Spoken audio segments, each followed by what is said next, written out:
Welcome once again to Jewish Awareness Ministries School of Biblical and Jewish Studies. We have been looking at understanding the Israel and Palestinian issue. It's amazing to me how blind, willfully blind, not only the leftists in Israel, but the leftists all throughout the West are, to the reality of what's happening between Israel and the Palestinians. It is tragic, it is sad, but clearly the Palestinians are attempting to ultimately destroy all of Israel.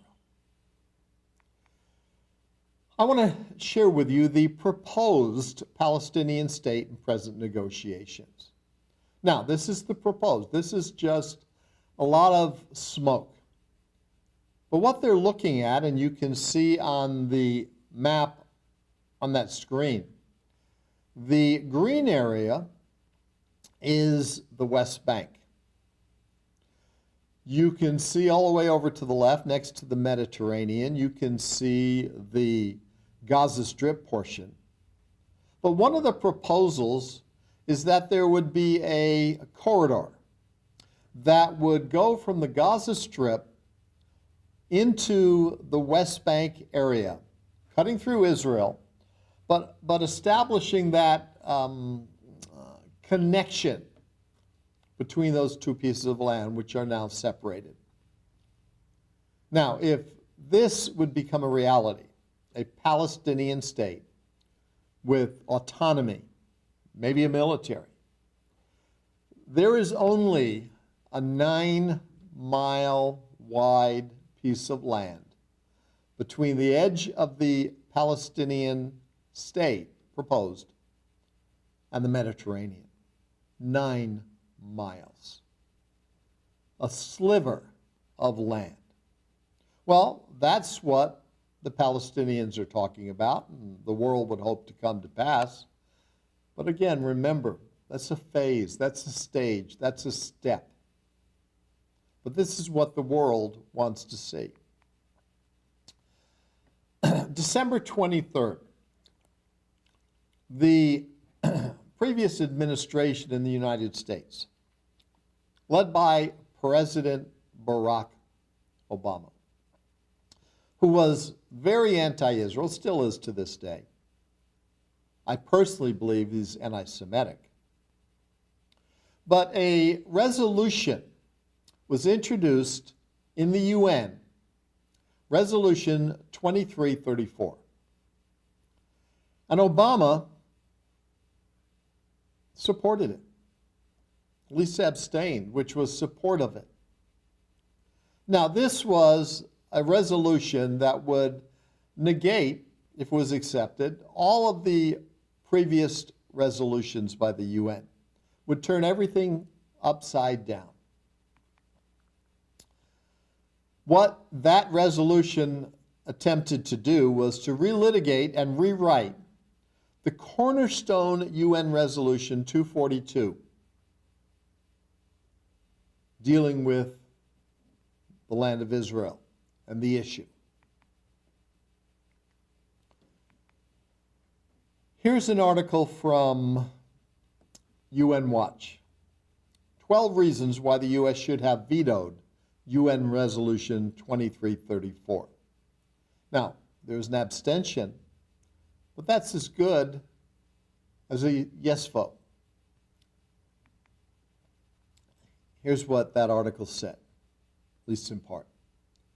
By injecting new language enshrining the June 4th, 1967 lines, the resolution seeks to relitigate and rewrite UN Security Council Resolution 242 of November 1967, the cornerstone of Arab-Israeli peace negotiations over the past half-century, endorsed by the Palestinians at Oslo, UN Resolution 242, which calls for the right of every state to live in peace within, quote, secure and recognize boundaries, and for Israel to withdraw from territories occupied. Now, the wording there is extremely important.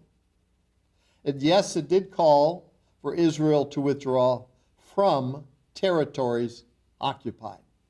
But notice the absence of the word all or even the.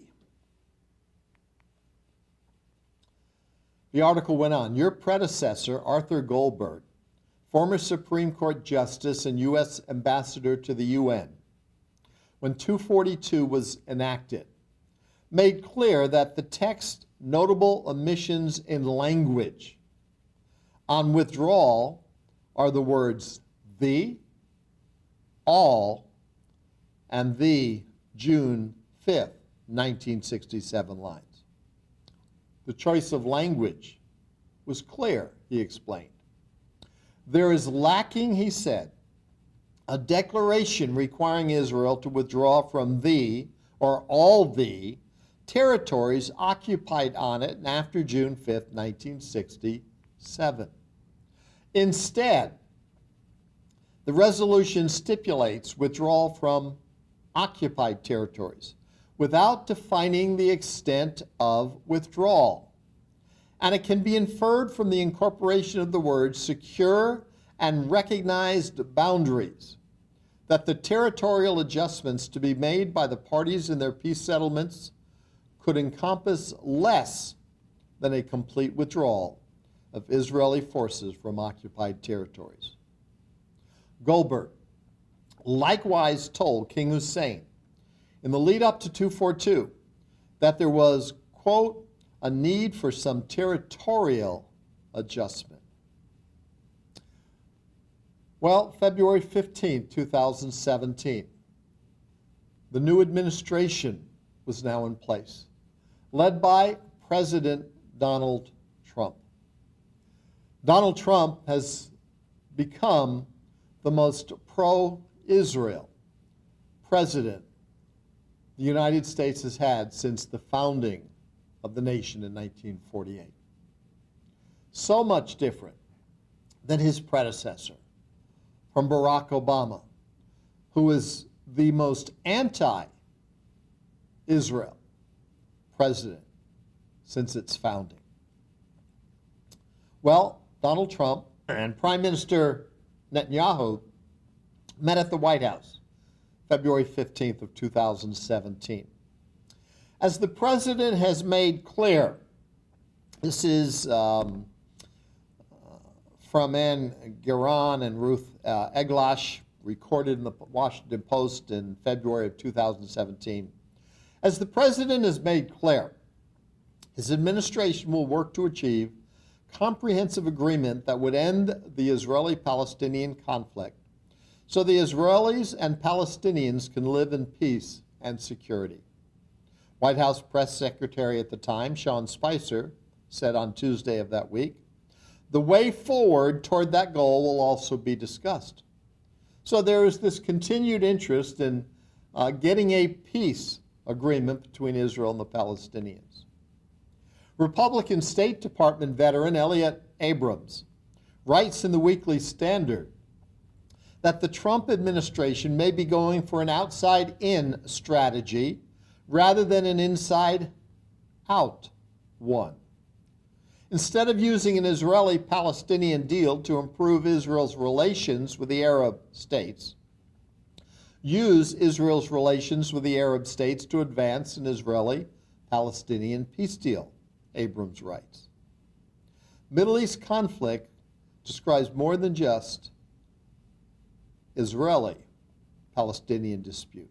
Jonah Goldberg wrote about this in February 15, 2017. Now, this is an important change.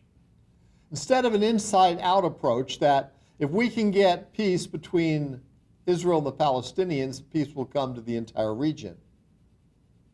What we need to do is get an outside-inside approach, where let's first get the Arab nations to agree and work with us in peace, and then the Palestinians will be forced to follow through.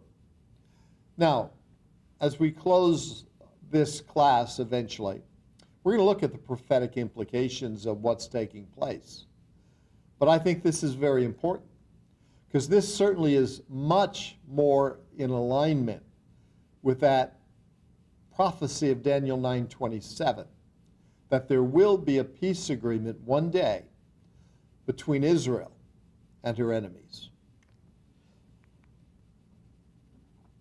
Well, Rachel Aarons and the Times of Israel staff in February again of 2017 wrote this: "The only alternative to a creation of a Palestinian state is a one-state solution in which all Palestinians will get the right to vote."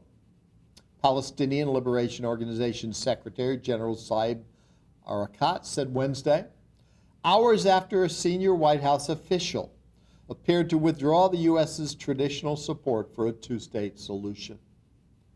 So perhaps there's only going to be one state, but there's going to be rights given to the Palestinians.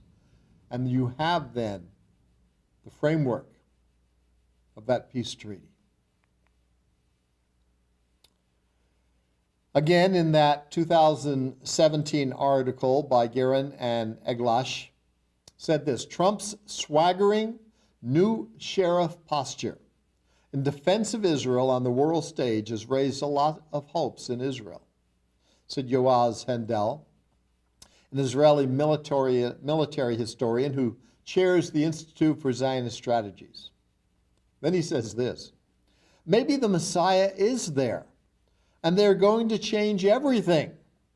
Hendel joked as he characterized the pro-settler view that the American president might reverse years of Republican and Democratic policy by green-lighting a West Bank building boom. Jokingly said, well, maybe we do have the Messiah in our midst.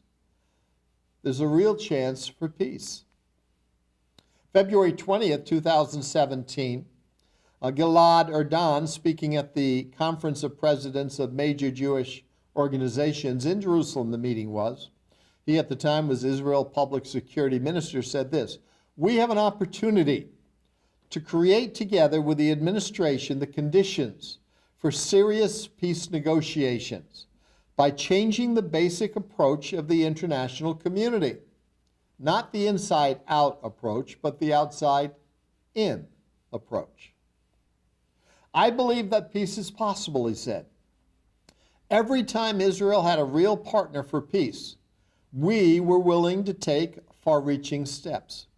If we have a true partner for peace, and we have to check that we have a true partner, we can make a deal. Some like to say, you probably know who I'm talking about. There is this hope, excitement, after the inauguration of Donald Trump as President of the United States and his new administration and his clear love and interest in Israel, that something could get done to bring peace to this area of the world. And the hope in Israel was in contrast to the despair in Israel under Barack Obama, so much greater than it had probably ever been. We're going to continue with our next lesson and look at what is developing in Israel in light of the Israel-Palestinian issue in our next class. Until then, shalom.